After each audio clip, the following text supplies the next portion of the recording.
أعوذ بالله من الشيطان الرجيم بسم الله الرحمن الرحيم لا تجعلوا دعاء الرسول بينكم كدعاء بعضكم بعضا قد يعلم الله الذين يتسللون منكم لواذا فليحذر الذين يخالفون عن أمره أن تصيبهم فتنة أو يصيبهم عذاب أليم. قال المؤلف والمفسر رحمه الله تعالى أدام النفع بعلومه وعلومكم في الدارين آمين إلى أن قال وقوله فليحذر الذين يخالفون عن أمره أي عن أمر رسول الله صلى الله عليه وسلم وهو سبيله ومنهاجه وطريقته وسنته وشريعته وتوزن الأقوال والأعمال بأقواله وأعماله فما وافق ذلك قبل وما خالفه فهو مردود على قائله وفاعله كائنا من كان. اللہ تبارک و تعالی نے جیسا ہم نے پڑھا ہے ان آیات مبارک میں وہ آداب ہیں. پہلے تو آداب عامہ تھے کہ کسی کے گھر میں جائیں تو بغیر اجازت کے داخل نہ ہوں، اجازت لیں، سلام کریں، ایذان ہو، استئناس ہو، اور اگر اجازت نہ ہو تو واپس آ جائیں. اس کے بعد پھر احکام تھے کہ وہ لوگ جو ہر وقت گھر میں ہوتے ہیں، بچے ہیں، خادم ہیں، غلام ہیں، ان کے لیے بھی اللہ تبارک و تعالی نے حکم فرمایا کہ یہ 3 اوقات ایسے ہیں کہ ہر انسان اس میں اپنی آزادی چاہتا ہے، پرائیویسی مانگتا ہے. ان اوقات میں بیٹا ہے، بیٹی ہے، غلام ہے، کنیز ہے، وہ بھی داخل نہ. اس کے بعد پھر آداب وہ بیان کیے گئے کہ جن کا تعلق جو ہے وہ حضور صلی اللہ علیہ وسلم سے ہے، اور آپ کے بعد خلفاء اولیاء الامور جو مسند رسالت پر متمکن ہوں ان کے لیے بھی احکام بیان کیے گئے، آداب بیان کیے گئے کہ جب مجلس میں جائیں تو اذن لے کے سلام کر کے داخل ہوں، اور اگر وہاں سے اٹھنا چاہیں تو پھر بھی سلام کر کے. دوسری بات یہ سمجھائی گئی کہ اگر حضور صلی اللہ علیہ وسلم کسی خاص بات کے لیے طلب کرے تو فوراً پہنچے، اور پھر جب تک حضور صلی اللہ علیہ وسلم اجازت نہ دے وہاں سے نہ اٹھے. یہ بھی آداب ہیں. اور اسی طرح حضور صلی اللہ علیہ وسلم کے بعد جو خلیفہ بنے گا یا علماء وارث الانبیاء ہیں ان کی مجلس کا بھی یہی ادب ہوگا کہ اگر بلائیں تو جائیں، اور جانے کے بعد جب تک اجازت نہ دیں، اذن نہ دیں، وہاں سے نہ اٹھیں. پھر آخری آیت مبارک جو سورۃ النور کی آخری آیت ہے اس میں اللہ نے فرمایا کہ لا تجعلوا دعاء الرسول بینکم کدعاء بعضکم بعضا. اس میں 3 قول ہیں مفسرین. ایک قول تو یہ ہے کہ حضور صلی اللہ علیہ وسلم کی دعا جو ہے اس کو عام لوگوں کی دعا پہ محمول نہ کرو. اللہ کا نبی اگر دعا کریں گے تو ہلاک ہو جاؤ.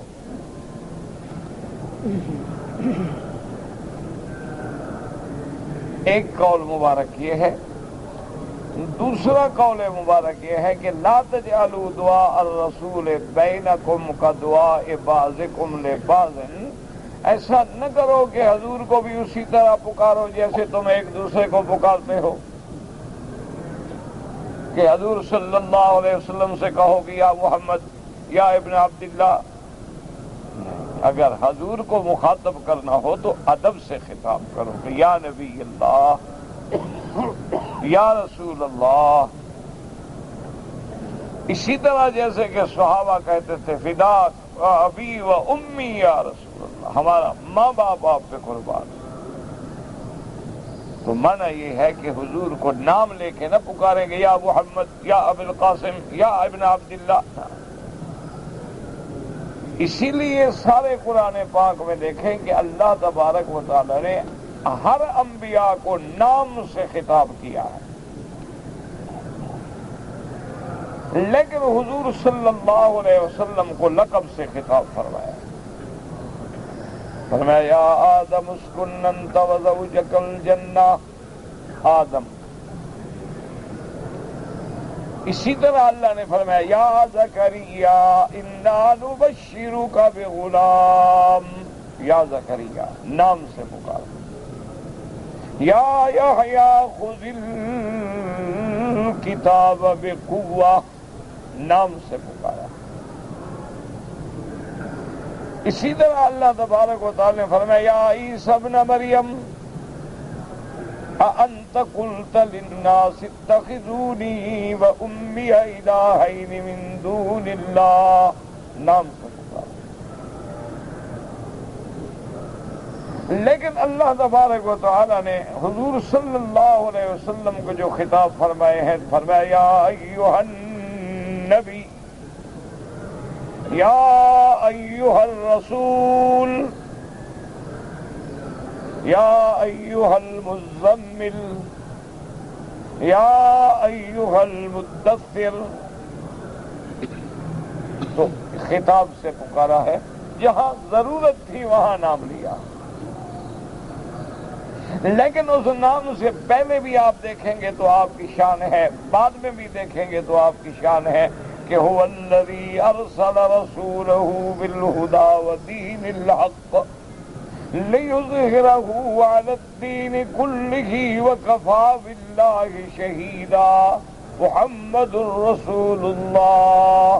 یہاں بھی صرف محمد نہیں، رسول اللہ۔ تو اس لیے حکم آیا کہ لا تجعلوا دعاء الرسول بینکم کدعاء بعضکم بعضا، کہ میرے پیغمبر کو پکارنا ہو تو ایسے نہ پکارا کرو جیسے تم لوگوں کو پکارتے ہو یا محمد یا فلان یا فلان۔ اللہ کے نبی ہیں، ادب سے پکارو، ادب سے مخاطب ہوں، ادب سے خطاب ہوں۔ تو یہ دوسرا قول۔ اور بعض علماء نے ایک تیسرا قول بھی ذکر فرمایا لا تجعلوا دعاء الرسول بینکم کدعاء بعضکم بعضا۔ کیا معنی کہ اگر میرے رسول بلائیں تو ان کے بلانے کو عام آدمیوں کے بلانے پہ محمول نہ کرنا، نبی کے بلانے پہ لازم جانا ہے، نہیں جاؤ گے تو ہلاک ہو جاؤ گے۔ اور آدمی بلاتا ہے، بندہ چلا گیا، کبھی نہ گیا، کبھی پہنچ گیا، لیکن اللہ کا نبی اگر بلاتا ہے تو پھر جانا فرض ہو جاتا ہے بندے۔ تو تین اقوال جو ہیں مفسرین نے رحمت اللہ علیہم اجمعین نے ذکر فرمائے ہیں، اور تینوں اقوال درست ہیں کہ آپ کو نام سے بھی نہ پکارو، پکارنا ہو تو ادب سے پکارو۔ اگر حضور بلا لے تو پھر ہر حال میں جاؤ، جب تک اذن نہ دیں وہاں سے نہ اٹھو۔ اور حضور پاک کی دعا کو عام دعا نہ سمجھو، وہ اللہ کے نبی کی دعا ہے جو فوراً مستجاب ہو جاتی۔ اسی لیے پھر اللہ تبارک و تعالی نے بتلا دیا کہ بعض منافقین ایسے تھے کہ جو آ تو جاتے تھے مجلس میں، جمعہ پہ بھی آ جاتے، عیدین پہ بھی آ جاتے، لیکن کسی نہ کسی مسلمان کی آڑ لے کے پھر چھپتے ہوئے نکل جاتے تھے۔ اللہ نے فرمایا کہ تم جتنا چھپو اللہ تو جانتے ہیں۔ قد یعلم اللہ الذین یتسللون منکم لواذا۔ پھر آخری آیات میں اللہ نے دوبارہ تنبیہ فرمائی۔ اللہ نے فرمایا کہ خبردار جو میرے رسول کے حکم سے روگردانی کریں، خبردار خیال رکھو کہیں نافرمانی کے بدلے میں ایسا نہ ہو کہ ان تصیبہم فتنۃ، کسی امتحان میں مبتلا ہو جاؤ یا عذاب علیم سے مبتلا ہو جاؤ۔ تو اس لیے ان آیات مبارکہ میں آداب ہیں، احکام ہیں۔ پہلے آداب و احکام معاشرت عامہ تھے، پھر آداب و معاشرت خاصہ تھے، اس کے بعد آداب ہیں مخاطبت النبی صلی اللہ علیہ وسلم، کہ حضور صلی اللہ علیہ وسلم کا جب نام لیں تو ادب سے لیں، درود شریف پڑھیں تو ادب سے پڑھیں، حضور صلی اللہ علیہ وسلم کے روضہ مبارک پہ حاضر ہوں تو صلاۃ و سلام ادب سے پڑھیں، بڑے خشوع سے اور خضوع سے، اور نہ بہت دور کھڑے ہوں نہ بہت قریب کھڑے ہوں، نہ آواز کو بہت زیادہ بلند کریں نہ آواز کو زیادہ پست کریں، اور بڑے تواضع سے، بڑے عظمت سے، بڑے شرف سے خطاب کریں کہ الصلاۃ والسلام علیک یا رسول اللہ، الصلاۃ والسلام علیک یا حبیب اللہ، الصلاۃ والسلام علیک یا خیر خلق اللہ، اور جو بھی الفاظ یعنی حضور صلی اللہ علیہ وسلم کی جناب میں ادب و آداب کی ضرورت ہے، جو بے ادب ہوگا وہ محروم ہو جائے گا۔ اب اس آیات مبارک میں فرماتے ہیں فَلْيَحْذَرِ الَّذِينَ يُخَالِفُونَ عَنْ أَمْرِهِ، اللہ پاک نے فرمایا خبردار وہ لوگ جو مخالفت کرتے ہیں، جو اختلاف کرتے ہیں، جو دوسرا راستہ اختیار کرتے ہیں میرے پاک نبی کے حکم سے۔ ان امر رسول اللہ سے کیا مراد ہے؟ هو سبیلہ ومنہاجہ، جو میرے مدنی پاک کا طریقہ ہے، جو میرے مدنی پاک کا دین ہے اور رستہ ہے، آپ کی سنت ہے، آپ کی شریعت ہے۔ فَتُوزَنُ الْأَقْوَالُ وَالْأَعْمَالُ بِأَقْوَالِهِ وَأَعْمَالِهِ، اب تمہارے اقوال، تمہارے اعمال جو ہیں ان کا وزن کیا جائے گا حضور کے اقوال و اعمال و افعال سے۔ اگر تمہارے اعمال، تمہارے اقوال میرے مدنی پاک کے اقوال و اعمال کے موافق ہیں تو اللہ قبول فرمائیں گے، اور مخالف ہیں تو وہ مردود ہوں گے، اللہ کبھی قبول نہیں فرمائیں گے۔ اس لیے علماء نے لکھا ہے، ہمیشہ یاد رکھو کہ کسی کی کرامت کو دیکھ کے یا کسی کے کشف وغیرہ کو دیکھ کے کسی دھوکے میں نہ آیا کریں۔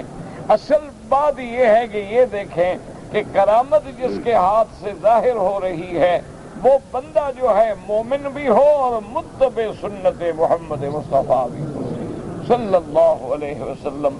اگر ایک بندہ کافر ہے، جوگی ہیں، ہندو ہیں، پنڈت ہیں، یا بندہ کافر تو نہیں ہے لیکن فاسق فاجر ہے، داڑھی منڈاتا ہے، شرابیں پیتا ہے، نماز نہیں پڑھتا ہے، اس کے ہاتھ پہ اگر کوئی امر خارے کی عادت ظاہر ہو جائے تو وہ سمجھو استدراج ہے، وہ کرامت نہیں ہوگی۔ کرامت تب ہوگی جب اس بندے کے ہاتھ پہ امر خارق عادت ظاہر ہو جو مومن بھی ہو اور متبع سنت محمد مصطفیٰ بھی ہو صلی اللہ علیہ وعلا آلہ واصحابہ وسلم۔ ورنہ بڑے لوگ ہوتے ہیں، کافر ہوتے ہیں، جوگی ہوتے ہیں، پنڈت ہوتے ہیں، بدھ مذہب کے ماننے والے بخشو ہوتے ہیں، اسی طرح اور لوگ ہوتے ہیں وہ ریاضت کر کے، محنت کر کے، بعض ایسے امور ان کے ہاتھوں پہ ظاہر ہوتے ہیں کہ آدمی دنگ رہ جاتا ہے، تو اس کو آپ استدراج سمجھیں گے۔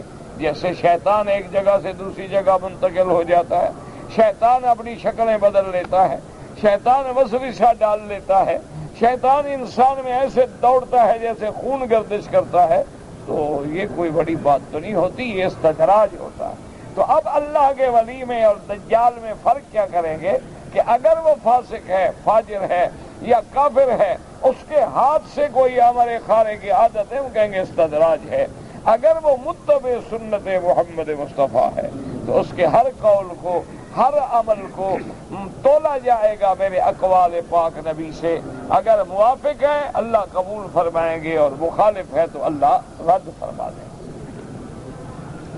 اس لیے فرماتے ہیں وَخَالَفَهُ فَهُوَ مَرْدُودٌ عَلَىٰ قَائِلِهِ وَفَاعِلِهِ، اگر تیرا عمل حضور کے عمل کے خلاف ہے تو وہ عمل کرنے والے کے منہ پہ مار دیا جائے گا، چاہے وہ کتنا بڑا آدمی کیوں نہ ہو، کیونکہ عمل کے قبول کے لیے جیسے حدیث پاک میں آتا ہے کہ دو شرطیں ہیں، أَن يَكُونَ خَالِصًا وَأَن يَكُونَ صَوَابًا، ایک تو عمل تیرا خالص اللہ کے لیے ہو، اور ایک عمل شرط ہے کہ موافق ہو سنت محمد مصطفیٰ کے۔ اگر اللہ کے لیے خالص نہیں ہے، دکھلاوا ہے، ریا ہے، شہرت ہے، پھر بھی عمل قبول نہیں ہوگا۔ اور اگر عمل بظاہر تو بہت اچھا لگتا ہے لیکن سنت کے مطابق نہیں ہے تو وہ بھی عمل مقبول نہیں ہوگا۔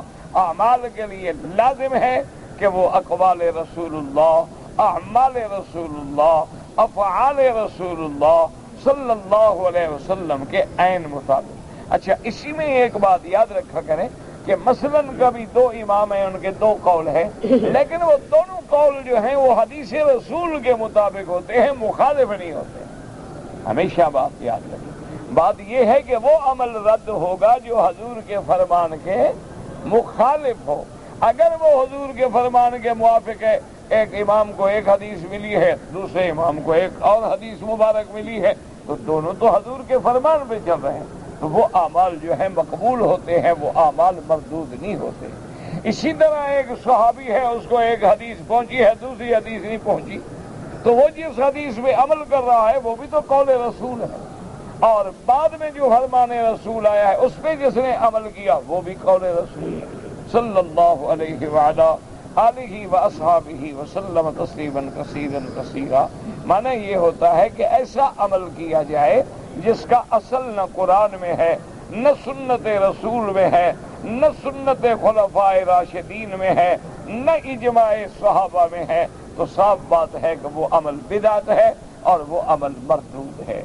اس لیے فرماتے ہیں کہ کتنا بڑا کما ثبت فی الصحیحین وغیرہما ان رسول اللہ صلی اللہ علیہ وسلم انہ قال، جیسے کہ صحیحین یعنی بخاری و مسلم اور ان کے علاوہ بھی سیاق کی کتابوں میں یہ حدیث موجود ہے، سرکار دو عالم نے فرمایا من عمل عملا لیس علیہ امرنا فہو رد، کہ جو شخص ایسا عمل کرے جس پہ ہمارا حکم نہ ہو وہ عمل مردود ہے۔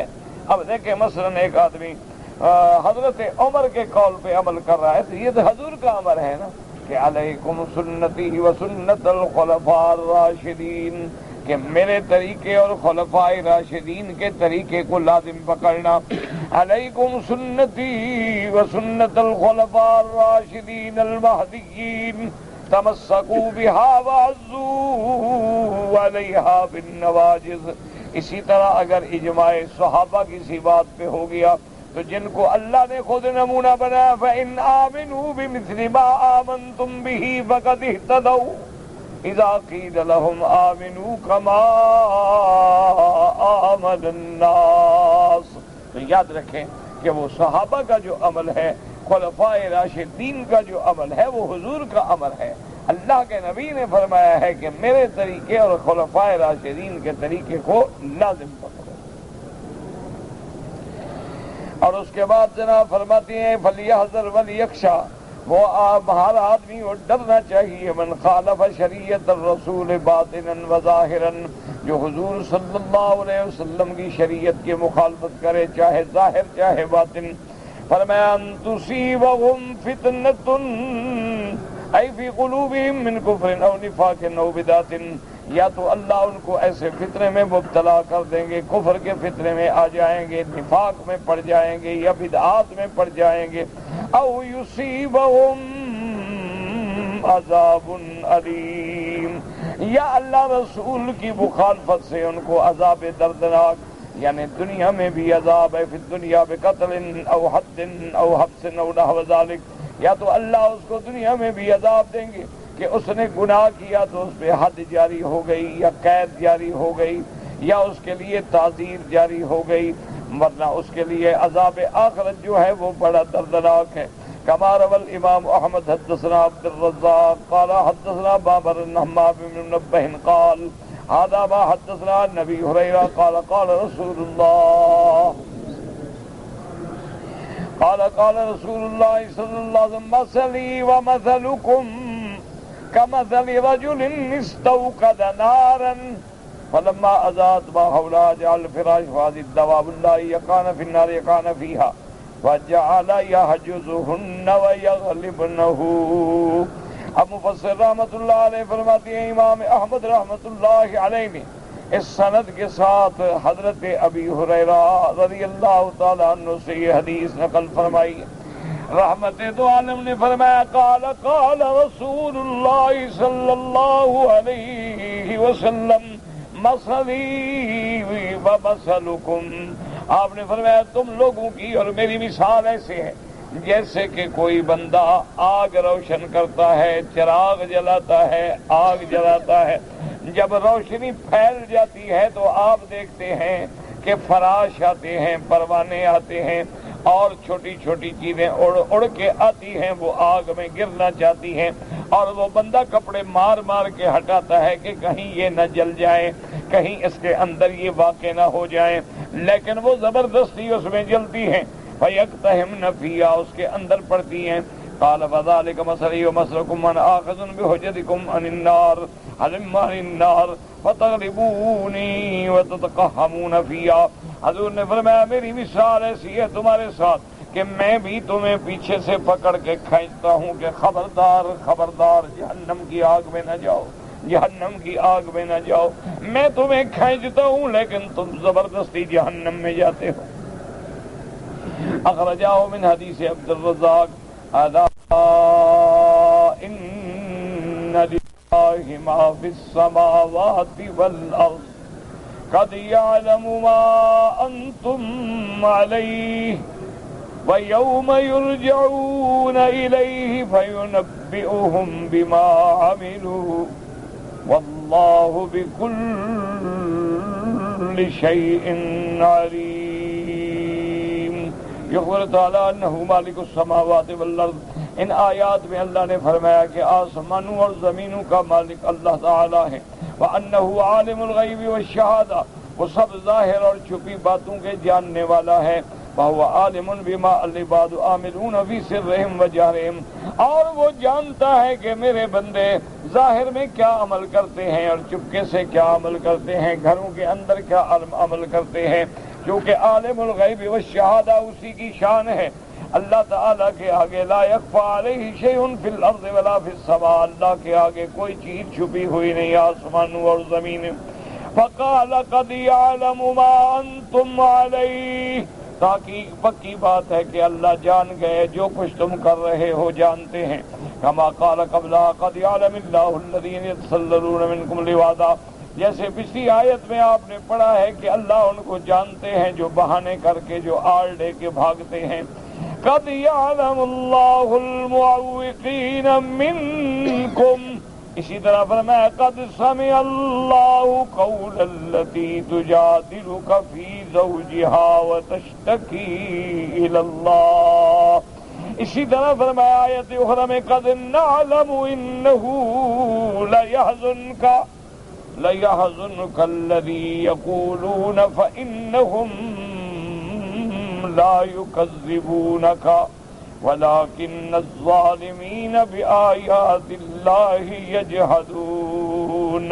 اللہ پاک نے فرمایا تحقیق پکی بات ہے ہم جانتے ہیں۔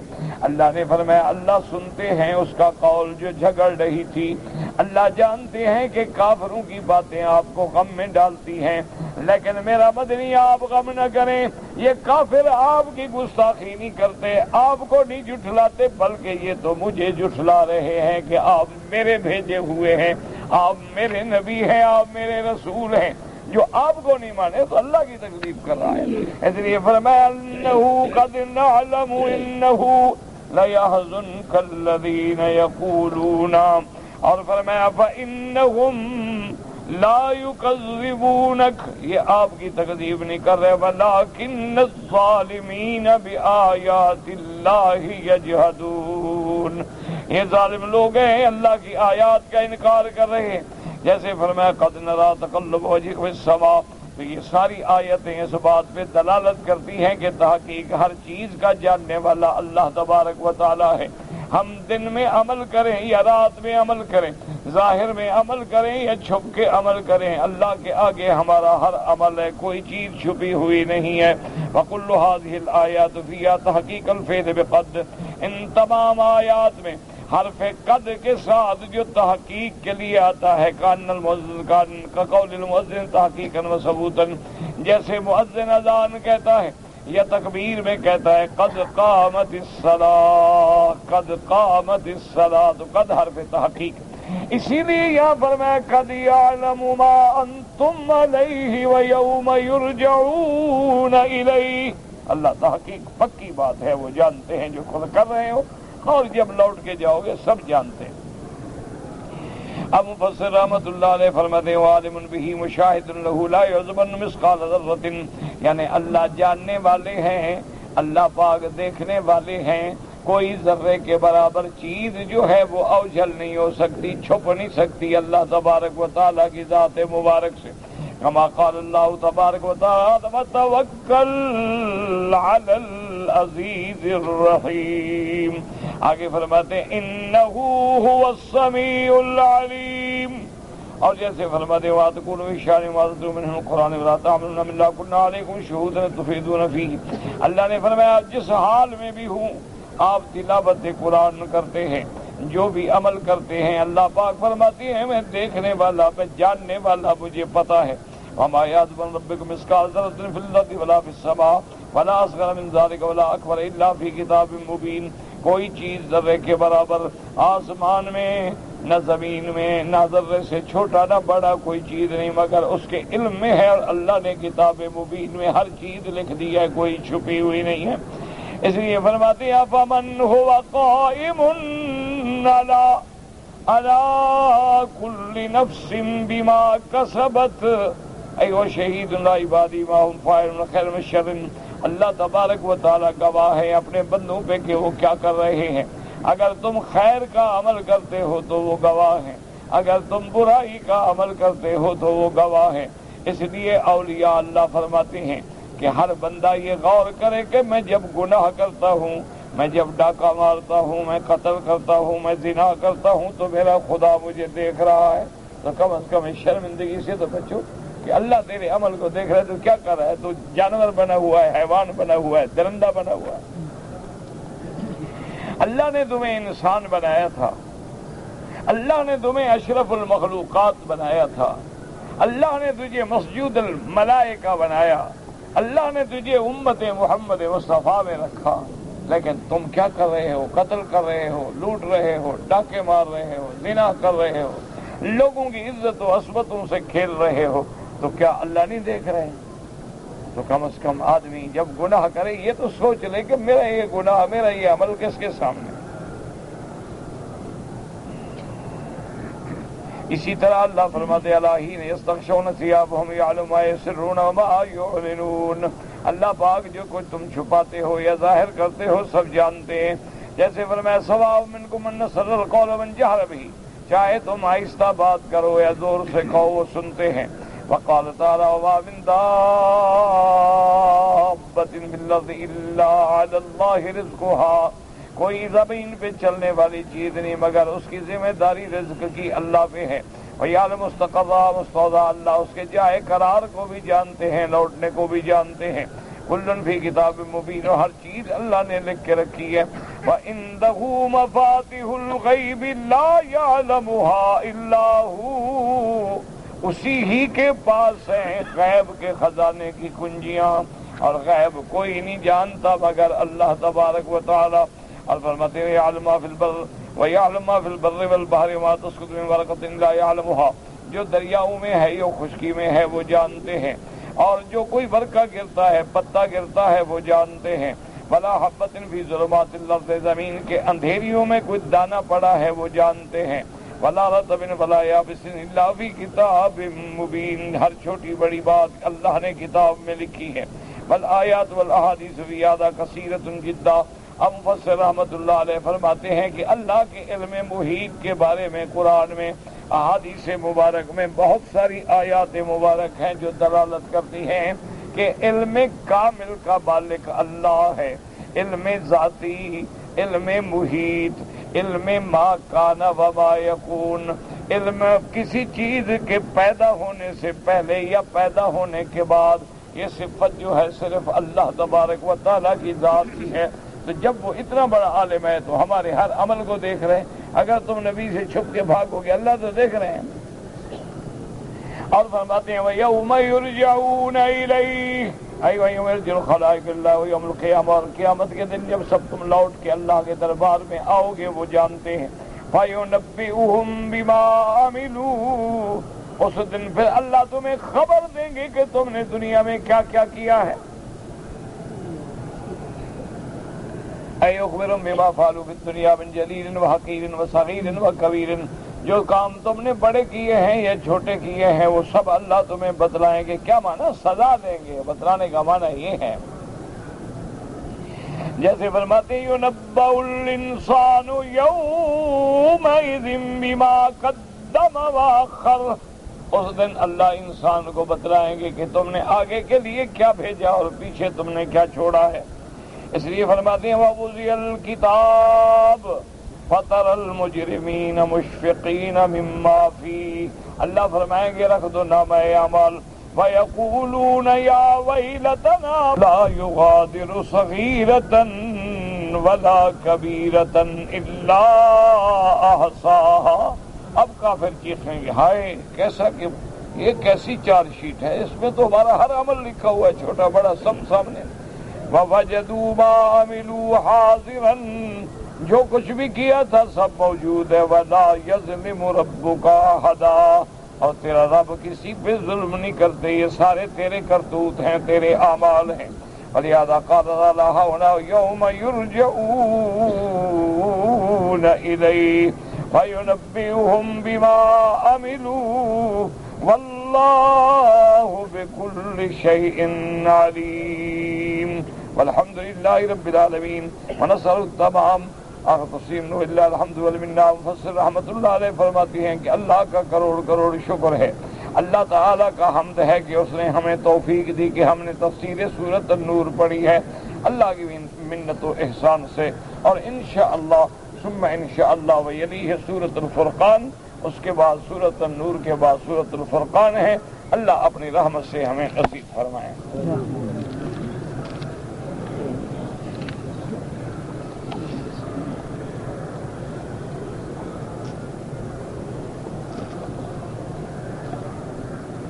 کہتے ہیں جی کہ بعض لوگوں کا یہ عقیدہ ہے کہ رسول اللہ صلی اللہ علیہ وسلم حاضر بھی ہیں، ناظر بھی ہیں، عالم الغیب بھی ہیں جیسے اللہ. تو اس سے بڑا کافر کوئی ہے کہ جب اس نے نبی کو اللہ سے ملا دیا کہ اللہ بھی عالم الغیب، نبی بھی عالم الغیب، اللہ بھی حاضر، نبی بھی حاضر، اللہ بھی ناظر، نبی بھی ناظر. تو اس سے بڑا کفر یا اس سے بڑا شرک کیا ہوگا؟ بات یاد رکھو کہ جو لوگ یہ عقیدہ رکھتے ہیں کہ انبیاء، اولیاء، ملائکہ عالم الغیب ہیں وہ کافر ہو جائے، اللہ کے قرآن کے منکر ہیں. اللہ نے قرآن میں نص فرما دی ہے کہ عندہ مفاتح الغیب. غیب تو بڑی بات ہے نا، خزانے غیب کی جو چابیاں ہیں وہ بھی میرے پاس ہیں، چابی بھی کسی کے پاس نہیں کہ کھول کے دیکھ لے. اللہ نے واضح کر دیا کہ قُل لَّا يَعْلَمُ مَن فِي السَّمَاوَاتِ وَالْأَرْضِ الْغَيْبَ إِلَّا اللَّهُ. کہ آسمانوں اور زمینوں میں اللہ کے سوا کوئی غیب جاننے والا نہیں. ہر جگہ حاضر موجود ناظر ہونا اگر انبیاء کی صفت ہے تو پھر ان کو حج کرنے کی ضرورت ہی نہیں. وہ تو ہر جگہ حاضر بھی ہیں، ناظر بھی ہیں، پھر عرفات سفر کرنے کی کیا ضرورت؟ اگر اللہ کے نبی ہر جگہ حاضر بھی ہیں، ناظر بھی ہیں، پھر معراج کس کو ہوا ہے؟ معراج کا کیا مطلب ہوا؟ اللہ تو ہر جگہ موجود، نبی بھی ہر جگہ موجود، اللہ بھی ہر جگہ حاضر، نبی بھی ہر جگہ حاضر. تو پھر یہ معراج ہے، ہجرت ہے، یہ کیا ہے؟ یعنی افسانہ ہے. یاد رکھو لوگ جو عقیدہ رکھتے ہیں وہ دین اسلام سے، قرآن سے نکل جاتے ہیں اور کفر کی وادیوں میں بھٹک جاتے ہیں. اسی طرح جو آدمی یہ عقیدہ رکھتا ہے کہ اللہ نے حضور کو مادہ اور جن سے نور سے پیدا کیا ہے وہ بھی کافر ہے، کیونکہ یہ نص قطعی ہے کہ قل انما انا بشر، انما حصر ہے. اور پھر آپ کی بشریت کی اس سے بڑی دلیل کیا ہے کہ آپ محمد ابن عبداللہ ابن عبد المطلب ابن ہاشم ابن عبد مناف ابن قصی ابن کلاب، آپ کا تو خاندان ہے، آپ کی تو والدہ آمنہ ہیں، آپ کی دودھ پلانے والی بی بی حلیمہ ہیں، آپ کی اولاد ہے، آپ کے بیٹے ہیں، آپ کی بیٹیاں ہیں، آپ کی بیویاں ہیں، اگر نور مان لے تو پھر ان کے بارے میں کیا حکم کریں گے؟ تو یہ عقیدے جو ہیں کافرانہ عقیدے ہیں۔ لوگ سمجھتے ہیں کہ جی محبت ہے، محبت نہیں ہے تو کفر ہے۔ لوگ سمجھتے ہیں دیکھو جی ہم تو شان بڑھا رہے ہیں نا، حضور ہر جگہ موجود ہیں، شان بڑھا نہیں رہے ہو تو کفر کر رہے ہو۔ پھر تو حضور کے سارے غزوات کا بھی انکار ہو جائے گا۔ پھر غزوہ بدر کیا مانا، غزوہ خندق کیا مانا، غزوہ احد کیا مانا، غزوہ خیبر کیا مانا، غزوہ تبوک کیا مانا؟ حضور تو ہر جگہ ہے، پر ہر جگہ جانے کا کیا مطلب؟ اور جو ہر جگہ موجود ہو اس کے بارے میں بھی قرآن کہتا ہے کہ اسریٰ بعبدہ لیلا من المسجد الحرام الى المسجد الاقصی، کہ پاک ہے وہ ذات جس نے سیر کرائی اپنے عبد محمد مصطفیٰ صلی اللہ علیہ وسلم کو رات میں مسجد الحرام سے مسجد الاقصی۔ تو جو ہر جگہ موجود ہے پھر سیر کرانے کا کیا معنی؟ وہ تو پہلے موجود ہے وہاں، تو سیر کس کو کرا رہے ہیں؟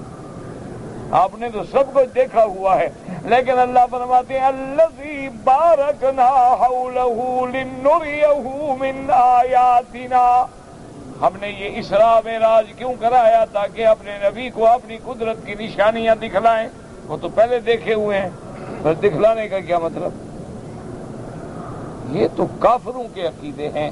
لوگوں نے محبت کا نام بنا کے ایسے عقیدے جاہلوں والے بنائے ہیں جو قرآن کے بھی خلاف ہیں، حضور کے فرمان کے بھی خلاف ہیں، عقیدہ اہل سنت والجماعت کے بھی خلاف ہیں، اور جو بھی یہ عقیدہ رکھتا ہے وہ اسلام سے نکل جاتا ہے۔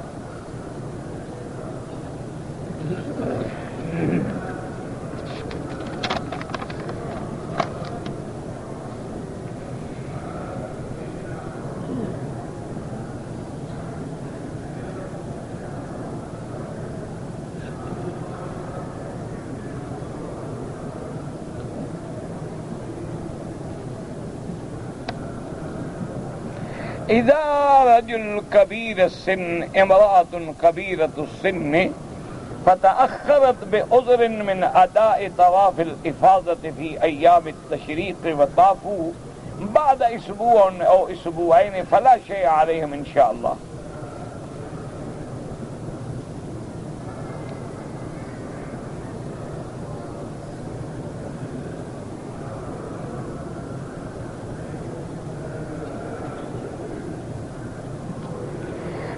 نريد الاشتراك في الأسهم وأنهم يأخذوا منا مبلغ وقدره 5000 ريال، وبعد سنة يكون المبلغ إلى 7000، وإذا هم خسروا في التجارة ينقص منه المبلغ الذي أعطيناهم، إن شاء الله جائز۔ إذا فيها زيادة ونقصان يعني الربح والخسران فهذا جائز إن شاء الله۔ اذا فيها نسبة معينة فهذا لا يجوز، اما اذا فيها کہ نحن نشترك معهم في الربح والخسارة، اذا ربحوا زاد الاسهم، اذا خسروا نقص الاسهم، ما في شيء، بل ان شاء الله فلا حرج فيه۔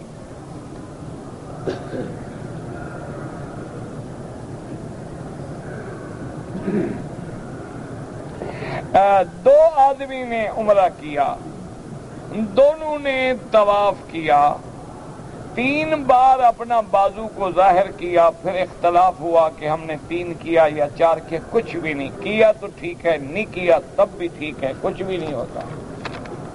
یہ بازو نکالنا سنت ہے، اگر نکالے گا الحمدللہ، نہیں نکالا تب بھی کوئی بات نہیں۔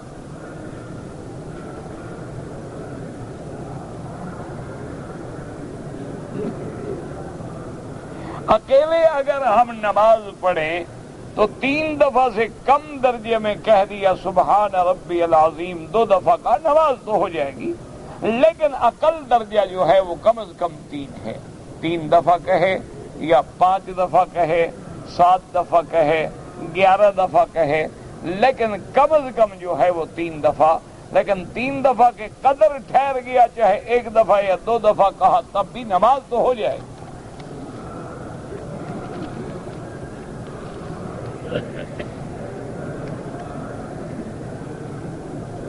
کہتا جی کہ میرا بچہ ہے، چھوٹا ہے، رات کو ڈرتا ہے، تو آپ آیت الکرسی پڑھا کریں نا، آیت الکرسی، قل هو اللہ احد، قل اعوذ بالفلق، قل اعوذ بالناس، آپ پڑھ کے ہاتھوں پہ دب کر کے اس کے سارے بدن پہ پھیر دیا کرو۔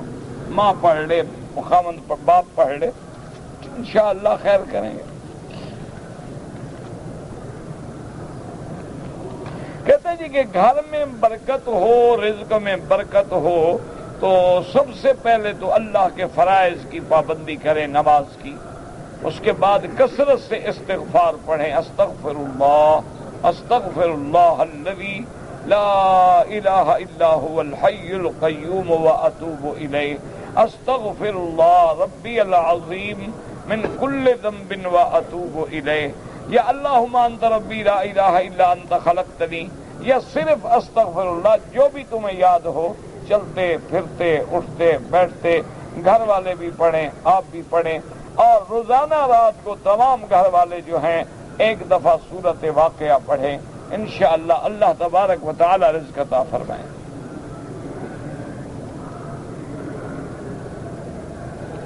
اللہ کے بندے، جب اذان ہوتی ہے نا، مثلاً آج کل 12:32 تو تقریباً 12:15 کے قریب زوال ہو جاتا ہے۔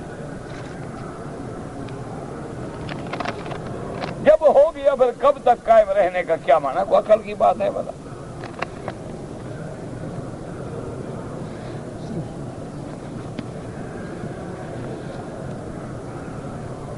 الفتوى فأرجو منك أن تذهب إلى دار الإفتاء فتقدم عليهم هذا المعروض، فإن شاء الله أعطيك الفتوى۔ مکاتب دار الإفتاء موجودة منتشرة ما شاء الله في مکہ وغیرہ۔ مہدی کون ہے آئے گا انشاءاللہ پتہ لگ جائے گا کہ کون ہے۔ اگر کسی آدمی نے آیت آگے پیچھے کر دیا، نماز ہو جائے گا، نماز ہو جائے گا، لیکن غلطی ہے۔ چاہیے کہ اگر امام بھول رہا ہے، جو پیچھے کھڑے ہیں ان کا کام ہے کہ بتلائیں، ان کا کام ہے کہ وہ نہ چلنے دیں، وہ زور سے وضاحت کریں تاکہ امام سنے۔ اب وہ آہستہ آہستہ بتا رہے ہیں، امام سن نہیں رہا، وہ غریب کیا کریں؟ انسان ہے، وہ تو بھول گیا، اور انسان بھولتا ہے، نسی آدم و نسی ذریتہ، لیکن اگر آیت مقدم مؤخر ہو گئی، حرف تو پڑھا ہے اس نے، نماز ہو جائے گی انشاءاللہ۔ فجر کی اذان میں الصلاۃ خیر من النوم نہ کہے تو اذان ٹھیک ہوگا نہیں۔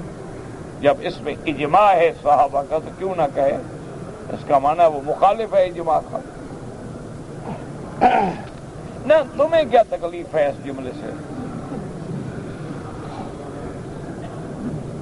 بھائی چلو، شیعہ تو کہتے ہیں نبی یہ لفظ نہیں ہے، الصلاۃ، یا وہ کہتے ہیں الخیر من العمل، پتہ نہیں کیا لفظ کہتے ہیں، یاد نہیں آ رہا مجھے بھی۔ تو تمہیں کیا تکلیف ہے الصلاۃ خیر من النوم کہنے سے؟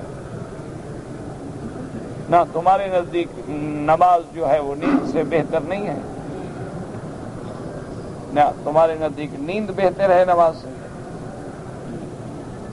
نہ سوال کرنے کا دیکھو نا مقصد ہو نا آدمی، تاکہ جواب جو دے تو سمجھے کہ بھی پوچھنے والے کا مقصد کیا ہے۔ اب ایک آدمی کہے جی الصلاۃ خیر من النوم کیوں کہیں؟ اچھا ایک کہے حی علی الصلاۃ کیوں کہیں؟ چل تو پھر آہستہ آہستہ ایک ایک حرف گھٹاتے ہیں۔ بھائی جو اذان ہے، جو ثابت ہے، جس پہ صحابہ کا اجماع ہے، خلفائے راشدین کے دور سے جاری ہے، اس کی مخالفت سنت رسول کی مخالفت ہے۔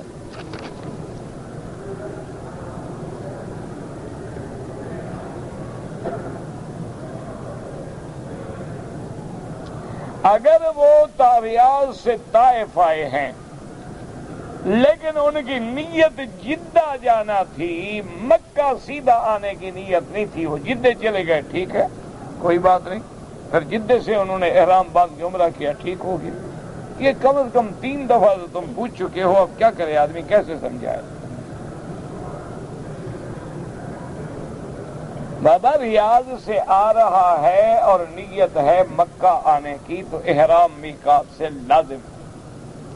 اگر آدمی مدینہ منورہ سے، ریاض سے، کسی اور جگہ سے آ رہا ہے، اس کا ارادہ ہے کہ میں طائف جا کے جدہ جاؤں گا تو احرام کی کوئی ضرورت نہیں۔ پھر جب وہ جدہ سے مکہ آ رہا ہے، احرام باندھ لیا، عمرہ کر لیا، ٹھیک ہو گیا۔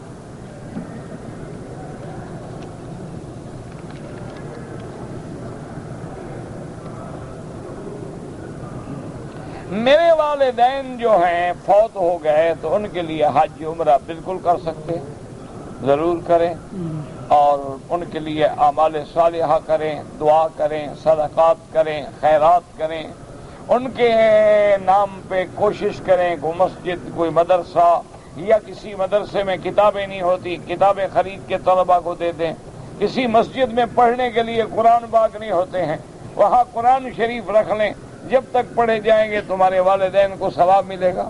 اچھا، ضروری نہیں ہوتا کہ مسجد بناؤ، ایک مسجد ہے لیکن وضو خانہ اچھا نہیں تو وضو خانہ بنا دو۔ ایک مسجد ہے، وضو خانہ ہے لیکن وہاں جو ہے استنجا خانہ نہیں ہے، وہ بنا دو۔ ایک مسجد ہے لیکن اندر جو ہے فرش اچھا نہیں لگا ہوا ہے، نمازیوں کو تکلیف ہوتی ہے، فرش لگا دو۔ ایک مسجد تو بہت اچھی ہے ماشاءاللہ لیکن رنگ خراب ہو گیا، رنگ کرا دو، جتنا اللہ توفیق دے۔ وہ ضروری تو نہیں کہ مسجد بناؤ۔ ایک آدمی کو اللہ 1,00,000 کی توفیق دیتا ہے، ایک کو 1,000 کی دیتا ہے، ایک کو 100 روپے کی دیتا ہے، ایک کو 100 روپے کی بھی نہیں دیتا، وہ پانی بھر کے رکھ لے کہ لوگ آئیں گے وضو کریں گے مجھے اجر ملے گا، اس میں تو پیسہ نہیں لگتا نا۔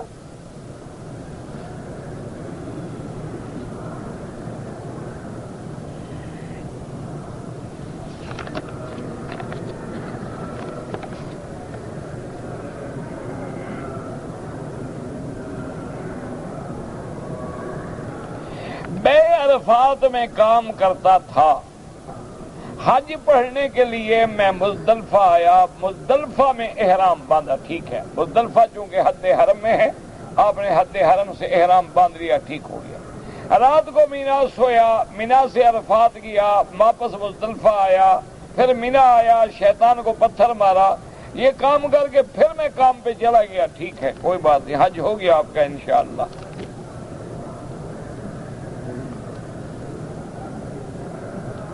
کہتے جی کہ ہمارے ملک میں رواج ہے کہ بہت سارے لوگ جو ہیں وہ فریم میں یا اللہ یا محمد لکھ کے گھروں میں لگاتے ہیں، یا محمد یا حرف ندا ہے، لگانا ناجائز، یا اللہ کے ساتھ ہے، پکارنے کے لیے ہے، اور زور اور پکار کا حقدار اللہ ہے، اللہ کے سوا کسی کو ندا نہیں کر سکتے۔ حضور پاک کس کو پکارتے تھے؟ تو امت بھی اسی کو پکارے جس کو حضور نے پکارا ہے، تو اس لیے اگر لکھنا ہو تو یوں لکھ دیا کریں، مثلا لا الہ الا اللہ محمد الرسول اللہ، یا یوں لکھ دیا محمد الرسول اللہ صلی اللہ علیہ وسلم، اللہ جل شانہ، یا اللہ، اس کے بعد محمد الرسول اللہ، یعنی حرف ندا نہ لگائیں، ندا صرف اللہ کی ذات کے لیے۔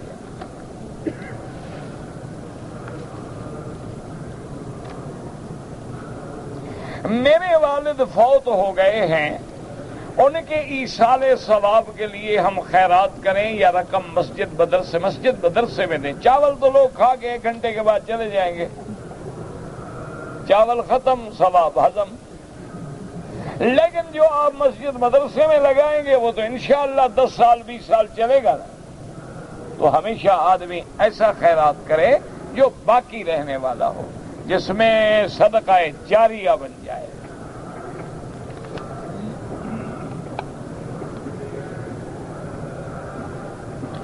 اگر اذکار اللیل والنہار کا آج کل ایک کارڈ بنا ہوا ہے، اس میں دعائیں لکھی ہیں، صبح کو، شام کو، فلاں دعا فلاں دعا، اگر وہ کارڈ جیب میں ہو تو حمام میں جائیں، نہ لے جائیں، کیونکہ وہ دعائیں قرآن و حدیث کی دعائیں ہیں۔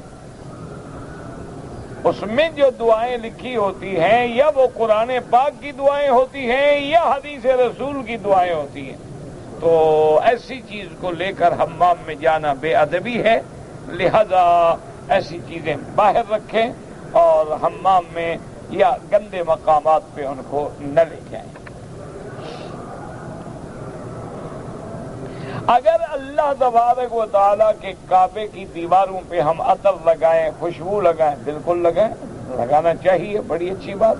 ہر مسجد میں خوشبو لگایا کریں، جہاں جہاں مسجدیں ہیں، اللہ آپ کو جب اپنے وطن جاتے ہیں موقع ملے تو وہاں بھی خوشبو لگائیں، بخور جلائیں، تاکہ خوشبو ہو، نمازی آئیں ان کو خوشبو ملے، کیونکہ حضور صلی اللہ علیہ وسلم کو سب سے زیادہ پسندیدہ چیز دنیا کی جو ہے، آپ نے فرمایا الطیب والمرأۃ الصالحہ، کہ سب سے زیادہ پسند جو ہے مجھے خوشبو ہے۔ حضور صلی اللہ علیہ وسلم کو خوشبو مبارک بہت پسند تھی، اور حضور کے زمانے میں جو خوشبوئیں استعمال ہوتی تھیں ان میں زیادہ تر مشک تھا اور عنبر تھا اور ورد یعنی گلاب تھا اور عطر عود تھا۔ عود کا عطر جو ہے یہ بھی حضور کے زمانے میں استعمال ہوا ہے، اور عنبر بھی اور مشک بھی اور اسی طرح ورد بھی، یہ عطور ہیں جو حضور کے زمانے میں استعمال ہوئے۔ تو مسجدوں میں خوشبو لگانا، دیواروں پہ خوشبو لگانا یا بخور جلانا، یہ بہت اچھی بات۔ آج کل ہمارے ہاں بڑے عقیدہ الٹا ہو گیا ہے، قبر پہ تو جلاتے ہیں جہاں ضرورت نہیں ہے، اور جہاں مسجد میں نمازیوں کو ضرورت ہے وہاں نہیں جلاتے۔ ان کا ہر کام ماشاءاللہ مردوں کے لیے ہے، زندوں کے لیے ہے ہی نہیں۔ بھئی زندہ کو پانی پلاؤ ثواب ہے، روزہ افطار کراؤ ثواب ہے، یہ کہیں گے نہیں مردے کی قبر پہ جا کے دانے ڈالیں گے، چاول ڈالیں گے، وہاں دال ڈالیں گے، وہاں جا کے مٹھائی تقسیم کریں گے، یعنی ہر کام مردے کے لیے ہے، زندے کے لیے ہے ہی نہیں۔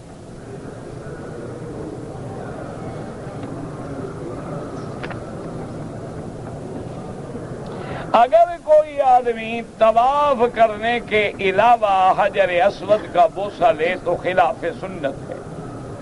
سنت یہ ہے کہ طواف کے دوران میں جب شروع کریں یا ہر چکر میں جب موقع ملے بوسہ دیں، نہ ملے اشارہ کریں، لیکن بغیر طواف کے بوسہ دینا نہ حضور پاک سے ثابت ہے نہ صحابہ سے ثابت ہے، لہذا علماء نے فرمایا کہ جائز نہیں ہے۔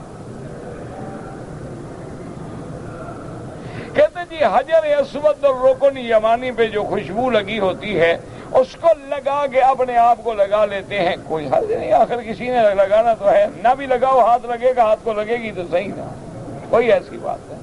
بہرحال البتہ حالت احرام میں ہو، اگر یہ خیال رکھو، اگر تم محرم ہو، احرام باندھا ہوا ہے اور ملتزم پہ عطر لگا ہوا ہے، تمہیں نظر آ رہا ہے، رکن یمانی پہ عطر لگا ہوا ہے نظر، پھر نہ ہاتھ لگاؤ، ورنہ تمہارے ہاتھ کو لگے گا تم پہ تو دم پڑ جائے گی، کیونکہ تم احرام میں ہو۔ احرام کے علاوہ اگر ہاتھ لگاؤ تو کوئی حرج نہیں۔ رکن یمانی پہ ہاتھ لگانا، حجر اسود پہ بوسہ دینا سنت محمد مصطفیٰ ہے۔ اللہم صلی علی سیدنا محمد وعلی آل سیدنا محمد کما صلیت علی ابراہیم وعلی آل ابراہیم فی العالمین انک حمید مجید۔ اللہم انت ربی لا الہ الا انت الاحد الصمد الفرد الذی لم یلد ولم یولد ولم یکن له کفوا احد۔ اللہم انت ربی لا الہ الا انت الحنان المنان بدیع السماوات والارض یا ذا الجلال والاکرام۔ یا لطیف یا لطیف یا لطیف الطف بنا بلطفک الخفی، یا لطیف الطف بنا فی تیسیر کل اسیر فإن تيسير كل أسير عليك يسير۔